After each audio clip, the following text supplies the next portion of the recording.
नमस्कार दोस्तों, आप सबको डॉक्टर प्रीत पारेख का तरोताजा सलाम पेश है।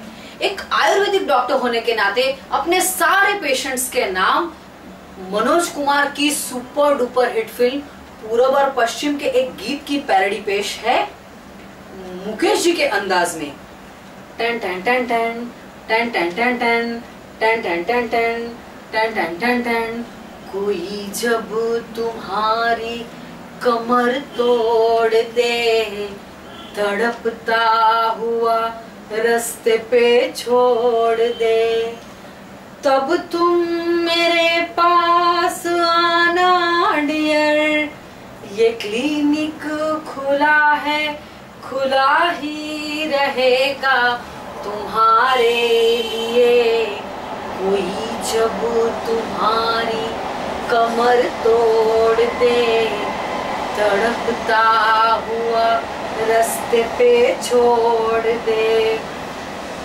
वैसे तो एक डॉक्टर होना बड़े फक्र की बात होती है, लेकिन एक लेडी डॉक्टर होना ये बड़ी बुरी बला है, क्योंकि कुछ पेशेंट्स बिना साबुन के हाथ धो के आपके पीछे पड़ जाते हैं। कल की ही बात बताऊं, एक पेशेंट को अपने कंपाउंडर के हाथों मैंने दवाई भिजवाई, तो उस पेशेंट ने आके मुझे ये शायरी सुनाई, बीमार बन जाऊंगा शर्त ये है मगर, बीमार बन जाऊंगा शर्त ये है मगर, अपने ही हाथों से मुझको दवा दीजिए। अच्छा, परसों की बात बताऊं तो मेरे एक पेशेंट को मैंने अपने कंपाउंडर के हाथों दवाइयों का प्रिस्क्रिप्शन भिजवाया, तो उस पेशेंट ने आके मुझे ये शेर सुनाया, अजीब सा दर्द है दिल में कोई दवाई भेजो, अजीब सा दर्द है दिल में कोई दवाई भेजो, प्रिस्क्रिप्शन के साथ साथ अपनी तस्वीर भी भेजो। जी हाँ, अब डॉक्टर्स को और क्या काम बाकी रह गया है। और दोस्तों, हम डॉक्टर्स एक बार मरीज को दवाई देने के बाद दोबारा चेकअप के लिए बुलाते हैं, ये जानने के लिए कि उनको क्या फर्क पड़ा है।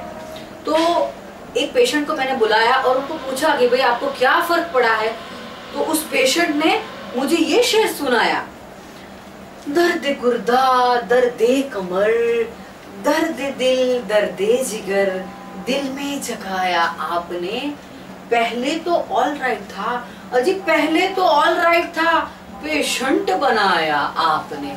इसे कहते हैं आ बैल मुझे मार। कई दिन पहले अपने एक पेशेंट को मैं डाइट के बारे में बता रही थी। उसे ये बता रही थी कि भाई आप सैलड्स खाया कीजिए, आप फ्रूट्स खाया कीजिए, जैसे वो कहावत है कि an apple a day keeps the doctor away. तो मेरे पेशेंट ने मुझे कहा कि आपके लिए चाहे वही कहावत सही हो, लेकिन मेरे लिए तो यही कहावत सही है कि an apple a day keeps the doctor away, but if the doctor is beautiful keep the apple away. दोस्तों, आपको क्या कहूँ, कभी कभी ऐसे नमूने मेरे क्लिनिक पे आते हैं। एक दिन एक शायर मेरे क्लिनिक पे तशरीफ लाए। जब मैंने उनसे पूछा कि भाई आपको क्या तकलीफ है, तो उन्होंने शायरी शुरू कर दी, सताए है यार मुझे बार बार घुटना, सताए है यार मुझे बार बार घुटना, एक बार बैठ जाऊं तो मुश्किल है उठना। आदाब। मैंने कहा जनाब, आपने यहाँ पर भी अपनी शायरी की महफिल शुरू कर दी। तो शायर ने कहा कि मोहतरमा, आपको पता नहीं कि ये जो शायरी का सुलेमानी कीड़ा होता है ना, एक बार दिमाग में घुस जाए तो जिंदगी भर नहीं निकलता। जब जब ये कीड़ा हिलता है तो मुंह से शायरी बाहर आती है। दोस्तों, पता नहीं इन सिंगर्स को गाने की इतनी खुजली क्यों होती है। जब भी मौका मिलता है वो गाना शुरू कर देते हैं। एक दिन एक सिंगर मेरे क्लिनिक पे आए। जब मैंने उनसे पूछा कि भाई आपको क्या प्रॉब्लम है, तो उन्होंने सीधे सीधे गाना ही शुरू कर दिया, ये कौन फूल महका, ये कौन पंछी चहका, महफिल में कैसे बदबू उड़ी, दिल जो मेरा बहका। तो मैंने कहा कि भाई इसमें गाना गाने की क्या जरूरत है, आप सीधे सीधे ये क्यों नहीं कहते कि आपका पेट खराब है, आपको गैस्ट्रिक ट्रबल है। तो उस सिंगर ने मुझे ये कहा कि डॉक्टर साहब, आपको पता नहीं कि हम सिंगर्स जब तक गाना नहीं गाते तब तक हमको खाना हजम नहीं होता है। और दोस्तों, एक दिन तो हद हो गई।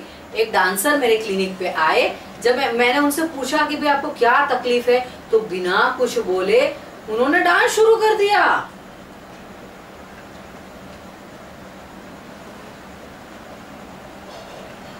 मैंने कहा, डांसर साहब, आप हमारे क्लिनिक को क्या समझते हैं? आप हमारे क्लिनिक को आपके डांस का स्टेज समझते हैं क्या? आप सीधे सीधे बता नहीं सकते कि आपको क्या प्रॉब्लम है? तो दोस्तों, कभी कभी ऐसे नमूने हमारे क्लिनिक पे आ जाते हैं। वैसे तो किसी को ये कहना कि आप मरीज बनो, आप बीमार पड़ो और इलाज के लिए हमारे क्लिनिक पे आओ, ये बुरी बात होती है। लेकिन घोड़ा घास से यारी करेगा तो खाएगा क्या? इसलिए जाते जाते आप सबके नाम ये शेर अर्ज है, जरा देखो किस तरह मरीजों का इलाज करती हूँ, जरा देखो किस तरह मरीजों का इलाज करती हूँ। एक बार क्लिनिक पे आओ, आपका इंतजार करती हूँ। शुक्रिया।